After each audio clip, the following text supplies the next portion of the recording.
Garden রিচে নির্মীয়মান বহুতল ভেঙে পড়ার ঘটনায় তোলপাড় রাজ্য রাজনীতি। স্থানীয় বাসিন্দাদের দাবি, দুর্ঘটনাটি যেখানে ঘটেছে সেখানে আগে জলাশয় ছিল। গার্ডেন রিচের একাধিক জায়গায় জলাশয় ভরাট করেই তৈরি হচ্ছে একের পর এক বাড়ি, এমনটাই অভিযোগ স্থানীয় বাসিন্দাদের। বিষয়টি মানছেন খোদ রাজ্যের মন্ত্রী জাভেদ খানও। যদিও জলাজমি ভরাটের জন্য পূর্বতন বাম সরকারের দিকেই দায় ঠেলেছেন রাজ্যের বিপর্যয় দপ্তরের মন্ত্রী। তার দাবি, বাম আমলে 12,500 হেক্টর জলাজমি ছিল। ওই সরকারের সময় 5,000 হেক্টর জলাজমি বোঝানো হয়েছে। 12,500 হেক্টর জায়গা যেটা ওয়েটল্যান্ড ছিল, তার মধ্যে দিকে 5,000 হেক্টর বাম ফ্রন্টের সময় চলে গেছে। তার দায়িত্ব বাম ফ্রন্ট নেবে?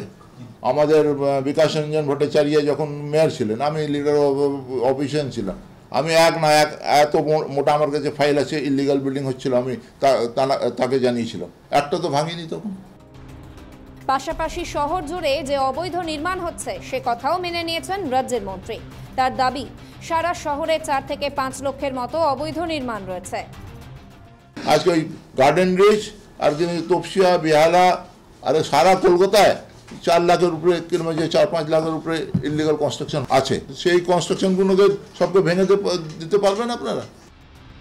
পাশাপাশি অবৈধ নির্মাণ বন্ধ করতে তিনি যে উদ্যোগ নিয়েছিলেন সে কথাও জানাতে ভোলেননি তৃণমূল সরকারের মন্ত্রী। এমনকি প্রতিবাদ করায় তাকে লক্ষ্য করে গুলিও ছোড়া হয়েছিল বলে অভিযোগ তার। আমি বাধা দিয়েছি, 250 পুলিশ কেস করিয়েছি সেই প্রমোটারদের বিরুদ্ধে। তাদের বিরুদ্ধে কিরমেছে, তারা বেল নিয়ে কোর্ট থেকে আজকে বাহাল তফিয়াতে আবার পুকুর ভরাট করছে, আবার বিল্ডিং করছে। আমরা কি করতে পারি?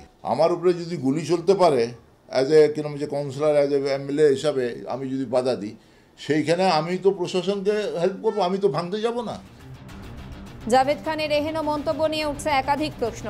বর্তমান পুর বোর্ড যে নিষ্ক্রিয় সে কথাই কি ঘুরিয়ে বললেন মন্ত্রী? এদিকে শহরের সর্বত্র যেভাবে অবৈধ নির্মাণ হচ্ছে তার জন্য আইন সংশোধনের ওপর জোর দেন রাজ্যের বিপর্যয় দপ্তরের মন্ত্রী।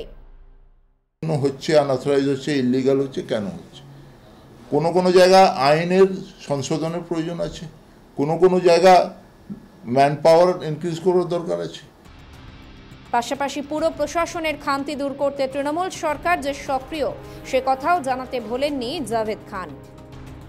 আজকে যে ঘটনাটা হয়েছে গার্ডেন রিচে, আজকে ঠিকা টেনেন্সি অ্যাক্ট আছে, বেশিরভাগ বস্তিতে দেখবেন ঠিকা টেনেন্সি অ্যাক্টে না প্ল্যান স্যাংশন হয়, না ঠিকা কন্ট্রোল পারমিশন দেয়, না কিছু হয়।